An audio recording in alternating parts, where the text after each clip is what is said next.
Muchas gracias, Alexis. Gracias a todos los presentes por estar aquí hoy, por su interés, por venir. Gracias al Ayuntamiento de Sahagún, a Adrián, a Esther, por su inestimable ayuda para montar todo esto, que es muy necesario. Como decía Alexis, yo voy a exponer un poco cómo es el papel de la digitalización, cómo lo hemos estado usando en la Asociación de Clunibérica. Un segundín, les pongo la presentación.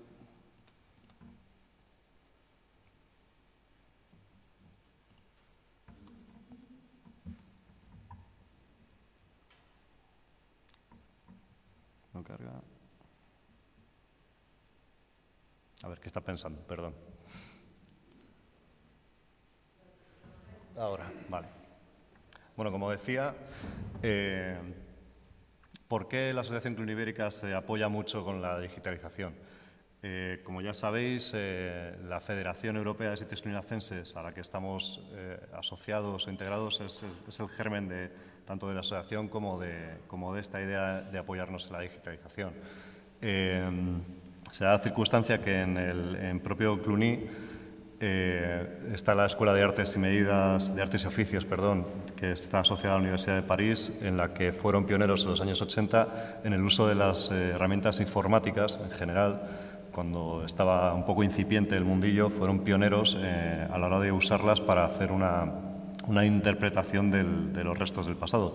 Cluny tiene un paralelismo brutal con el monasterio de Sahagún, en donde arrasaron en el siglo XIX, allí en la Revolución Francesa con él, lo usaron de cantera y demás, y queda pues casi más un parque arqueológico que unos restos de un edificio. En Cluny se conserva una torre también, y bueno, es un paralelismo muy importante. Como decía, en los años ya 80 hicieron ya las primeras recreaciones digitales de cómo fue esa gran iglesia. Y han continuado hasta nuestros días haciendo ese tipo de actividades, y la Federación ha tomado también esa actividad como algo propio, en la que se basa o ayuda a los investigadores o implementa unas visitas virtuales, tanto en la propia abadía de Cluny como para grupos guiados mediante unas tablets y demás, que ya pues, se va viendo en otros sitios, pero allí fueron de nuevo otra vez pioneros. Siguiendo un poco esa línea, nosotros vemos una utilidad muy potente en estas técnicas de digitalización, pero sin olvidar que no son un fin en sí mismo. La digitalización siempre tiene que ser una herramienta. Aquí se lo pongo un poco así porque una digitalización nos puede servir en los aspectos de investigación, de la conservación del bien, de la accesibilidad a ese bien. Iré poniendo ejemplos para la difusión, la didáctica, etc. Pero no deja de ser una herramienta y no un fin en sí mismo. Hay distintos tipos de técnicas. Luego en las siguientes ponencias abordarán un poco más este tipo de técnicas, tampoco metiéndonos mucho en profundidad. El láser escáner, por ejemplo, se ha usado aquí para hacer el levantamiento de Sahagún, y luego nos lo comentarán los compañeros de Geobit. Combinado con fotogrametría, que es otra técnica que es la que más ha universalizado las técnicas de digitalización. A través de fotos, hoy en día ya prácticamente con el móvil podemos hacer un 3D, un levantamiento que igual no tiene un rigor científico, pero sí que nos puede ser funcional a la hora de mostrar o a la hora de capturar de forma muy rápida un elemento o un lugar. Por ejemplo, la fotogrametría es la que más me he valido yo para hacer las digitalizaciones en Clunibérica. Aquí vemos en la parte de la derecha, vemos la iglesia de Santiago y simplemente un trípode de tamaño maxi con una cámara de fotos. Al final no deja de ser eso. La fotogrametría son capturar todo lo que tengas que capturar en las fotos, es lo que después vas a poder reconstruir o hacer la nube de puntos. A la izquierda vemos la parte del Arqueológico Nacional con un set de iluminación y demás. Es cuando se hicieron las digitalizaciones de los elementos de aquí del monasterio de Sahagún que están en el Arqueológico Nacional. que también estas digitalizaciones nos sirven para este tipo de cosas, para reunir, aunque sea de forma virtual, todos esos elementos deslocalizados o desubicados de su posición original. En este caso están en un museo y están a libre exposición. Ojalá estuviesen aquí, o ojalá no se hubiesen ido nunca, ¿no? Pero al menos podemos tener una réplica, un gemelo digital que se dice ahora tanto, y poderlos reunir y que estén accesibles ya no solo en la parte expositiva del museo. Imaginemos también que está a lo mejor en los fondos del museo y no lo tienen expuesto. Podemos digitalizarlo y volcar una versión online. Es una evolución como un poco poniendo el símil con una fotografía. O sea, la fotografía puede tener un carácter artístico y puede tener un carácter técnico, científico. Esto es un poquito el paso más allá, porque además de tener solo una vista, pues tenemos un completo y nos aporta la geometría, la volumetría, el color. Es mucho más completo, claro. Ahí tengo el enlace, a ver si soy capaz de pasar la pantalla. Y les muestro la colección de precisamente esas digitalizaciones. Aquí.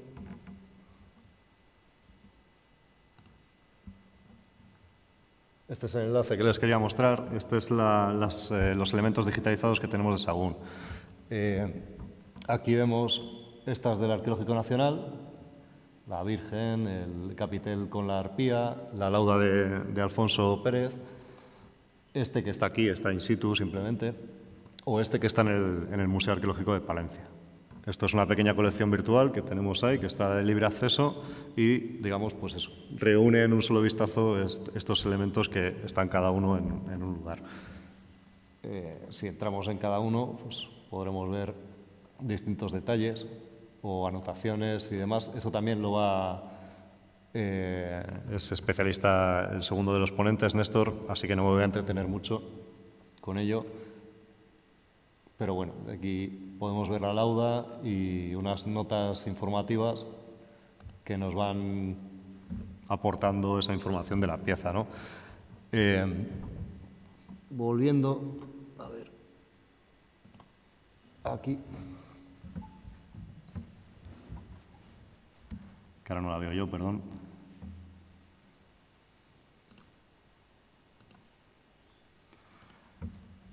Nos sirve para este tipo de cosas. Aquí os traigo más ejemplos en esta línea. Por ejemplo, el capitel de la izquierda de las aves es un capitel de Nogal de las Huertas, del monasterio de Nogal de las Huertas, que está en manos privadas. Digitalizándole, ahora podemos verle todo el mundo, está online. El capitel del medio es un capitel de Fromista, uno de los originales que en la restauración fue sustituido por una réplica porque estaba dañado, estaba aquí en la parte inferior derecha del capitel, le veis que le falta un cacho. Ese ni siquiera está en exposición en el Museo de Palencia, está en los almacenes, pues le hemos podido digitalizar y tenemos su versión online para que esté y se pueda hacer una comparativa incluso de la pieza, de la réplica que hay en la iglesia de San Martín respecto a la original. A ver. Igual puedo poner la doble pantalla aquí. ¿O no? ¿Adrián? Bueno, me apaño así, no pasa nada. Aquí.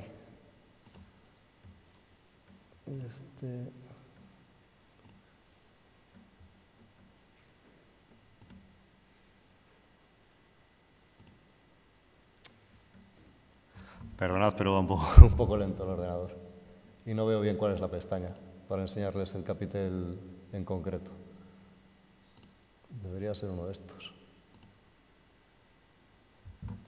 Si quiere cargar. Aquí está.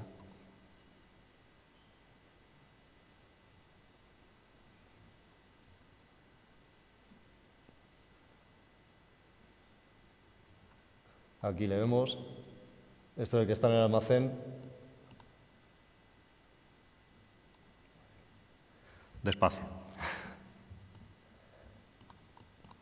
Y aquí le podemos ver y le podríamos comparar con una de las fotos que tengamos o in situ, incluso a través del móvil en la propia iglesia de San Martín.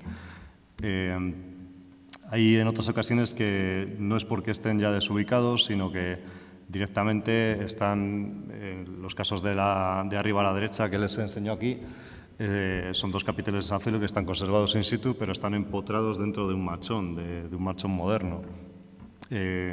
No es posible verles, a uno de ellos se le ve una cara y las otras dos están ocultas. Introduciendo ahí entre las cámaras que hemos podido, hemos conseguido hacer un modelo 3D y se lo hemos aportado a los investigadores porque son caras inéditas. El historiador del arte nos hará una interpretación iconográfica de ese capitel que hasta ahora estaba desconocido y nos hemos podido incluso hacer una réplica física.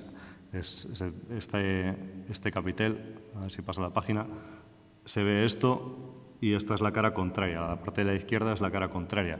Curiosamente, en este caso nos aparece incluso la figura de una mujer, para más quebradero de cabeza de los investigadores. Como digo, gracias a la digitalización hemos podido ya no solo tener la imagen, sino hacer una réplica y tener una expuesta al lado que se pueda ver las tres caras. Luego tengo imágenes de ello. Este patrimonio inaccesible puede ser algo muy inaccesible como eso, una pieza en manos privadas. De aquí me suena que hay un Cristo en Majestad, que sería pareja de la Virgen que hay en el Arqueológico Nacional, que está en manos privadas. Igual ese propietario no tiene a bien cederlo o tal, o enseñarlo, pero puede que quiera hacer o ceder una imagen o ceder una reconstrucción 3D. Ese tipo de cosas son las que desde la asociación intentamos facilitar o ayudar o servir de facilitadores o de mediadores cuando se dan. Otros de los elementos a veces no ya es que estén en manos privadas, que estén ocultos, sino que simplemente están inaccesibles por altura. Aquí les pongo el ejemplo de un friso que hay en Santa María, en Carrión. Gracias a que aproveché la oportunidad de que había andamios, me pedí permiso, me dejaron subir e incluso llegamos a ver que tenían policromías ese friso, cosa que era también desconocida hasta entonces. Estos capiteles que pongo en medio son de San Martín del Formista, que sin un teleobjetivo de cámara o un telescopio que vayamos ahí como ornitólogos para verlos, pues se aprecian difícilmente. Digitalizándoles podemos de nuevo tenerles muy al alcance de la mano. El ejemplo de la derecha es de aquí de Sagún, en la propia torre, en la ascensión a la torre. Es una de las ménsulas que hay de la fábrica románica, creo que del siglo XII. Vuelvo a mostrarles, cambiando de ventana. A ver.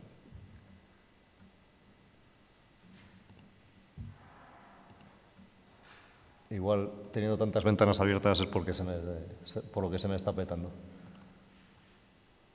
A ver.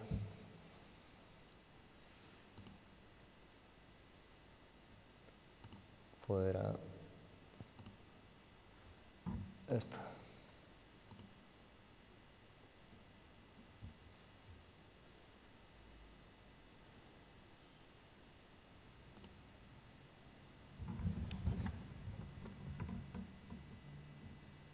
Es una pieza que incluso in situ cuando subes por la escalera tampoco es que se pille en un ángulo que se vea muy bien.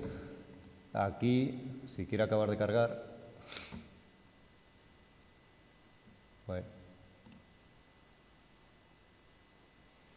He abierto muchas ventanas, me ha podido lanzar. Pero bueno, luego les invito a que lo puedan ver desde casa, que es como mejor lo van a poder disfrutar. Ahora sí que cargo, vale. Aquí la tenemos, aquí se ve el ajedrezado, esta es la parte que asciende así en el arco con el diamantado, que se ve en la otra parte del arco. Esta es la parte norte del edificio, la que linda con la capilla de San Mancio, que se aprecia el otro lado de este arco diamantado. Y este es el arranque de un arco. Es la ménsula, es una efigie con una corona, y aquí podemos verla pues en todo detalle.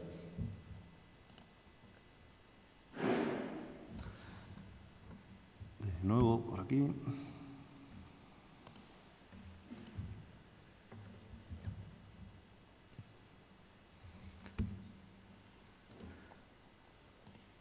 Ahora. Otro de estos ejemplos que tenemos, en el caso de San Zoilo, otra pieza inédita, encontramos que teníamos la lápida de la tapa del sepulcro de la condesa refundadora del monasterio, que murió en 1093, estaba en un nicho en la capilla mayor a casi 10 metros de altura, 9 metros y medio, y debajo de la estatua estaba la propia lápida, cosa que se desconocía hasta años recientes. Y aún es más, aunque se supo que estaba ahí, no estaba accesible. Pudimos pedir un permiso y, desplazando la estatua que tiene encima, que es una estatua de piedra que costó, Dios y ayuda, moverla a la condesa, pudimos sacar la imagen completa de la pieza y una digitalización que nos permitió, a su vez, realizar ya no solo el modelo virtual, sino una réplica que tenemos expuesta allí. Es una pieza muy curiosa, con una epigrafía que está tallada en toda la tapa del sepulcro, con una loa a la propia condesa, en la que pues, se da fe de que reconstruyó el puente de peregrinos, se dan una serie de datos históricos que luego resultaron, que se habían repetido por la tradición oral y en algunos documentos medievales, pero que teníamos la pieza que daba origen a esos datos. De nuevo la tenemos ahí en el museo virtual, por llamarlo de alguna manera, donde tenemos todo esto recopilado. De nuevo también los primeros a los que se informa es al investigador, al historiador, porque nos apoyamos en la digitalización, pero para poder hacer la labor de conservación o de divulgación o de didáctica, de dar a conocer esto, necesitamos al que nos lo interprete. Nosotros te facilitamos esto, a cambio cuéntanos qué es esto, ¿no? Que nosotros no sabemos, lógicamente. La lápida está tallada a mano por espal de alta densidad y luego tiene una aplicación ya de acabados en plan para darle la textura y el color a mano también. Es básicamente artística, ¿no? Luego les enseñaré otros que son impresos en 3D, que es otras técnicas. Tiene un texturizado a base de como colas, cementos colas con una granulometría y luego un acabado de color para dar ese aspecto de piedra. En arqueología lo mismo. Podemos usar la fotogrametría o los levantamientos 3D ya son una herramienta más integrada en el mundo de la arqueología.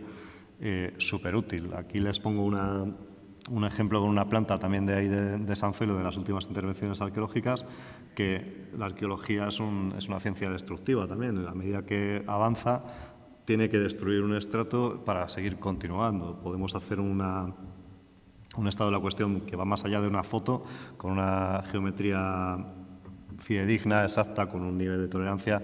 Es una herramienta científica, vuelvo a reiterar, que nos va a dar la situación de algo que va a desaparecer o que nosotros mismos vamos a eliminar, o que a lo mejor no vamos a seguir excavando, pero va a quedar cubierto después o lo que sea. Este ejemplo que les pongo de aquí de San Zoilo, esto aquí, a ver.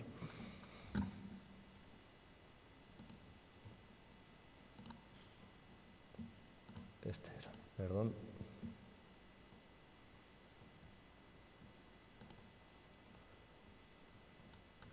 En una planta para visualmente integrar lo que es en el plano, digamos, como efecto visual, simplemente vemos la excavación, dónde está colocada, y vemos la situación de estos elementos que nos aparecían en la excavación, es la interpretación, son los pilares de la iglesia románica que eliminan para hacer la iglesia nueva. Y así de un vistazo podemos ver la ubicación real de la excavación respecto a la hipótesis de planta, ¿no? Una herramienta más. A ver. Volvemos aquí. Si quiere, me deja. Sí. Vale. Otra de las cosas que también hemos ayudado a hacer o que nos ha permitido la digitalización es la recuperación de piezas.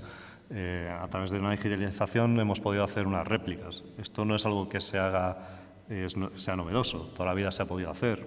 Lo que permite este tipo la digitalización es un abaratamiento de costes brutal.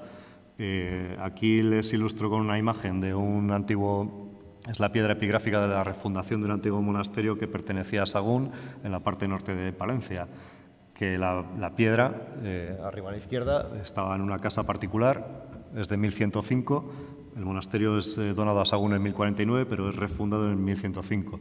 Y la piedra epigráfica se creía perdida, desaparece, quedan restos hasta el 1930 y tantos. Torres Balbás tiene fotografías del sitio, pero luego el pueblo va cogiendo piedras de ahí para hacerse sus casas, ¿no?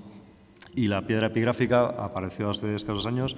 Alguien se dio cuenta de que, leches, esta piedra es la que pertenecía a este sitio de aquí. El Museo de Palencia pues, se puso en contacto con los dueños estuvieron de acuerdo en, adelante, a mí me sustituís con otro sillar. Propusieron que se sustituyese con una réplica de esa pieza, que no perdiese ese valor la casa propietaria, que al fin y al cabo también es parte de la historia de esa casa ahora, ha pasado a ser parte de la historia de esa casa, y el museo adquiere la pieza original con el valor que eso conlleva. Ahí les pongo las imágenes, son la pieza en su lugar, abajo está la réplica instalada y a la derecha la pieza original en el Museo de Palencia ya musealizada. En otro caso es un poco más especial, en el caso de Nogal de las Huertas. Aquí vemos una fotografía antigua. Nogal de las Huertas, San Salvador de Nogal de las Huertas, es un monasterio también de Palencia, al ladito de Carrión, que pertenecía a Sagún, que fue donado en 1093. Cuando muere Constanza de Borgoña, era una de las dotes reales que Alfonso VI le dio a Constanza. Cuando fallece ella, vuelve a pasar a titularidad real Alfonso VI, que lo dona a su monasterio preferido, a Sagún. Aquí tenemos en la fotografía de la derecha, en la placa cuadradito del sillar que se ve ahí al lado de la columnita, es de nuevo un sillar con epigrafía que nos decía la frase fundacional del 1063, que está encima de la original, está encima de la pequeña ménsula que hay a la derecha, horizontal. En el 1200 rehacen el monasterio, buena parte del monasterio, y hacen esa portada y copian esa frase fundacional y le añaden la autoría de la obra. Le ponen semenus fecit esta porta. Y bueno, era un sillar de 1200. En los años 90 el monasterio está abandonado, nadie se hace cargo de él, cada vez más ruinoso y cada vez en peor estado. Y los amigos del ajeno, estas piezas, pues aprovechan para llevárselas. Quedan testimonios, como les enseño aquí en esta foto. Se ve la epigrafía fundacional del 1063, que porque estaba más a desmano no se la llevan, pero sí que se han llevado esta en 1200. Gracias a Dios, entre comillas, en los años 60, García Guinea le había hecho unas fotografías estupendas y de altísima calidad. Hemos podido pedir permiso a la Diputación de Palencia, el archivo provincial, que es el que posee las fotos, y a través de una foto de buena calidad, cogiendo unas medidas, se puede obtener la geometría de esa pieza, una técnica digital. Aquí a la izquierda veis lo que es el 3D en relieve. Aquí le voy a cargar un segundín.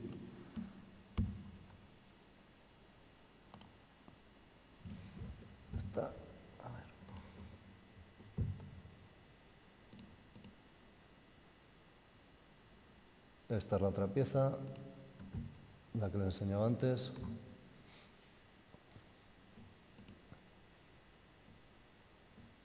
Y esta es la que les estoy hablando ahora. A ver si carga rápido. Esta es, digamos, que con un volumen falso. Aquí se lo puedo enseñar. Con un volumen falso, esto es un cubo en 3D, ¿no? Y simplemente hemos puesto pues, una foto de García Guinea, que es la que tenemos, pero gracias a una técnica digital podemos coger y dotarle de volumen a través de esa foto. Y claro, este volumen es exacto, o muy, muy, muy exacto. O sea, no estamos haciendo una reinterpretación artística, sino que estamos copiando algo geométricamente muy fiel. Hemos hecho entonces una réplica a partir de esta digitalización. Vuelvo a la presentación. me hace caso.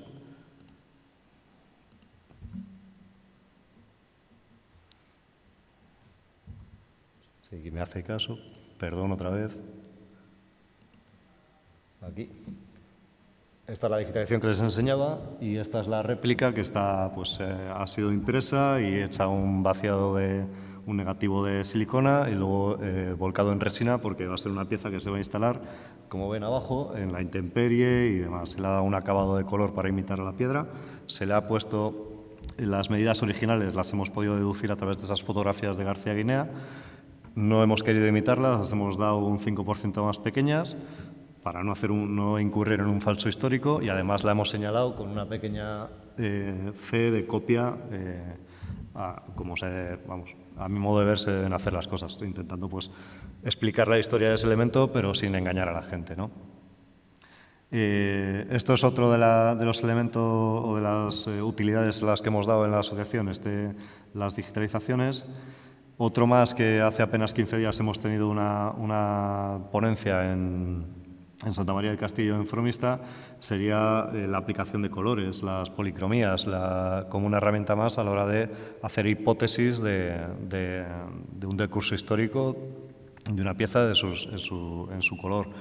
Les enseño con el Pórtico de la Gloria, con una hipótesis de color, que ha sido restaurada hace poco y tiene un montón de capas históricas y se pueden discernir en buena parte y hacer como una visión de cómo fue en el siglo XIV o cómo fue en el siglo XVII. En la ponencia, Ana Cuesta Sánchez, que era la ponente, su tesis es sobre el refectorio de Oña, que es otro sitio cluniacense al norte de Burgos, muy especial porque es uno de los pocos en Europa que conserva las policromías de inicio del siglo XII, aunque tiene repintes, y tiene una hipótesis de color hecho en relieve, en el 3D, que hemos digitalizado nosotros, que sería la pieza que ven debajo. Como digo, esto un ejemplo más también. Otra extensión lógica que antes comentaba así de pasada es el capitel oculto de San Zoilo. Aquí arriba a la derecha tienen la copia física que hemos instalado al lado de ese capitel que está inaccesible, que está invisible detrás del machón. Las impresiones 3D nos permiten otro sinfín de posibilidades. Las hemos utilizado fundamentalmente para ese tipo de patrimonio inaccesible, pues poderlo mostrar. Un capitel que está también ahí bien arriba, podemos dejárselo a la gente a nivel de suelo y en un tamaño asequible, que no pesa y pueden verle, tocarle, darle vuelta, lo que sea. Para los niños también es un recurso muy socorrido, muy útil y bueno, entre otras cosas. Eso también es algo que se ha desarrollado en los últimos años. Por último, mencionarles la realidad aumentada, la realidad virtual. También hablará después Néstor largo y tendido sobre ello. Este ejemplo que les pongo aquí es en el propio Cluny. Tenemos que pensar que lo único que existe de esta imagen es una imagen 360 en la que se ha restituido cómo era la iglesia y solo queda la torrecita de la derecha del todo. El resto es simplemente una recreación virtual, como en esta, ¿no? Una realidad virtual también de un posicionamiento. Mientras estás allí puedes ver lo que hay, que es esta imagen, y lo que hubo a través de una tablet, de una pantalla. Esto en el visor online que les estaba enseñando estas piezas, donde tenemos todas accesibles para cualquier que tenga interés en ello, tiene también el propio visor un modo de realidad aumentada o de realidad virtual en el que puedes jugar con ello tú en casa o quieras, y lo hemos aplicado en San Zoilo también. Aquí podemos ver la pantalla del móvil a través de la aplicación, podemos poner uno de los pilares de la iglesia en recreación virtual, en una realidad aumentada mientras estamos haciendo la visita allí. A ver si les puedo enseñar lo que es la grabación de pantalla directamente. Como digo, seguramente Néstor hable después mucho mejor sobre ello, pero les enseño que es así, muy breve. Esto sería lo que veríamos en la pantalla del móvil, simplemente sin instalar ninguna aplicación. Instalando el visor de Sketchfab, que es el que le estamos enseñando. Eso es una recreación 3D que en realidad no está ahí, pero estamos viendo a través de nuestra pantalla en la ubicación hipotética que tendría, ¿no? Podemos rodearlo, ahí estoy grabando la pantalla del móvil y me estoy moviendo alrededor de él, cuando se hizo esa cata arqueológica. Para visualizar este tipo de cosas, pues puede ser muy, muy útil, ¿verdad?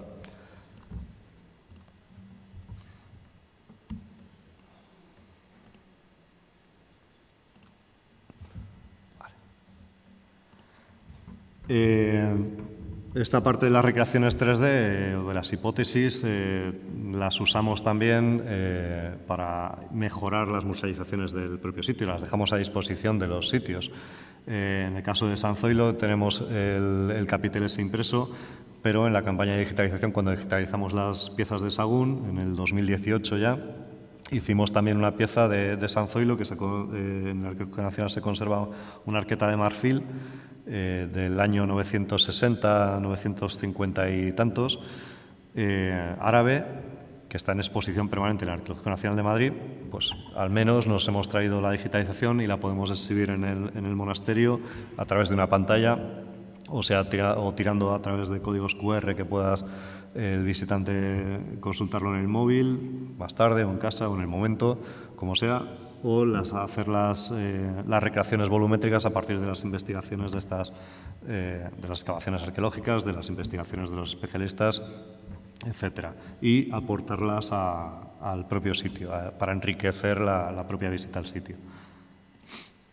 Como decía, esto está volcado en el visor Sketchfab, que les hablará Néstor, no me voy a entretener con ello, y es donde tenemos ese museo virtual donde hemos englobado todas estas piezas digitalizadas de Cluny, en el perfil de Cluny Ibérica. Aquí es una simple captura de pantalla que luego se integrará o se va integrando poco a poco en la página de la Federación Europea de Sitios Cluniacenses, que es la Clunipedia, donde pretendemos que todo aquel que se asocie se vuelque ahí, si no todo lo que se sabe del sitio, igual es demasiado ambicioso, buena parte de esa información sobre el lugar.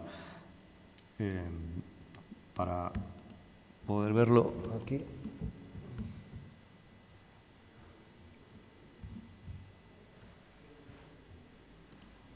Aquí está. Bueno.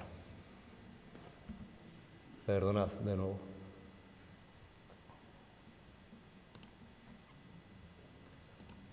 Aquí ya tenemos, pues, no sé si son no veo bien la pantalla, 120 modelos, una cosa así. Y ahí, pues, un poco de todo, como decía, pues todo lo relacionado con los sitios cluniacenses de aquí de la península, que poco a poco, pues, va creciendo. Algunos ya de los que les he enseñado y bueno, aquí pueden consultarlo todos después.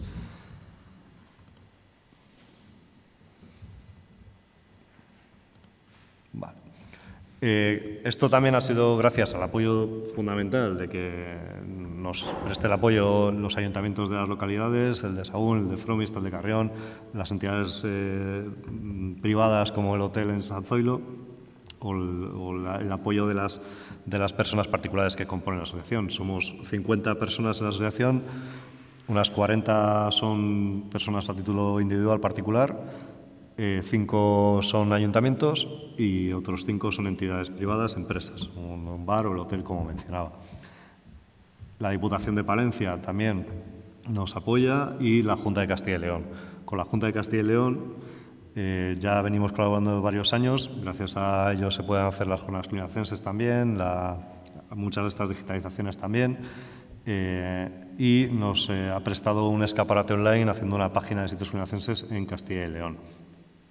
La tengo abierta aquí, se la muestro. Así, rápidamente. Vale, pues no se ha abierto.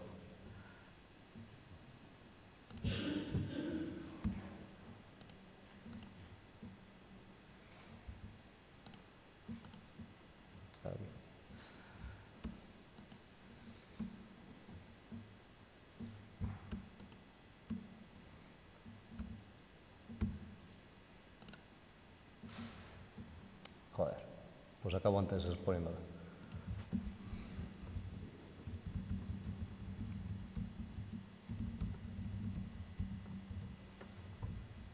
Aquí está.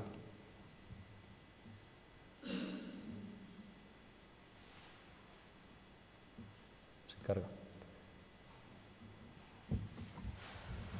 Aquí de nuevo tenemos un pequeño, estas virtualizaciones de edificios completos o de elementos. Puedes hacer el paseo virtual si quieres a San Salvador de Nogal o a San Martín de Fromista o al claustro de San Zoilo, que son, digamos, elementos de tipo espacial como edificios, son los que tenemos hasta ahora hechos. O elegir cada uno de ellos y ver diversos puestos de estos 3Ds que tenemos en el museo virtual, en el visor Sketchfab. Un pequeño planito con la localización de estos sitios cluniacenses, que es otra labor de investigación que nos hemos apoyado en historiadores, consultando y contrastando datos para poder hacer la ubicación de estos sitios. En muchos casos son despoblados ya hoy en día, desaparecidos, o que están ya plenamente transformados o integrados en una ciudad. Aquí podemos ver, si pinchamos en Sagún, iríamos de nuevo a hacer el visionado, una pequeña reseña informativa y los enlaces a los modelos 3D de cada uno con la información de cada una de las piezas, en el caso de Sagún. Un poco en la última instancia de las digitalizaciones, o en la que más nos apoyamos también, que es para hacer esa labor de trasvase de conocimiento científico con la tarea de divulgación o tarea didáctica. Eso nos sirve para dar a conocer no solo la pieza, sino el lugar también, ¿no? En muchas ocasiones siempre es una labor constante que hay que estar ahí todos los días presentes y permanentes. Y esto sería un poco en resumen, por no alargarme más, todo. Si tenéis alguna consulta, alguna pregunta sobre ello, es el momento. Si no, pues muchas gracias.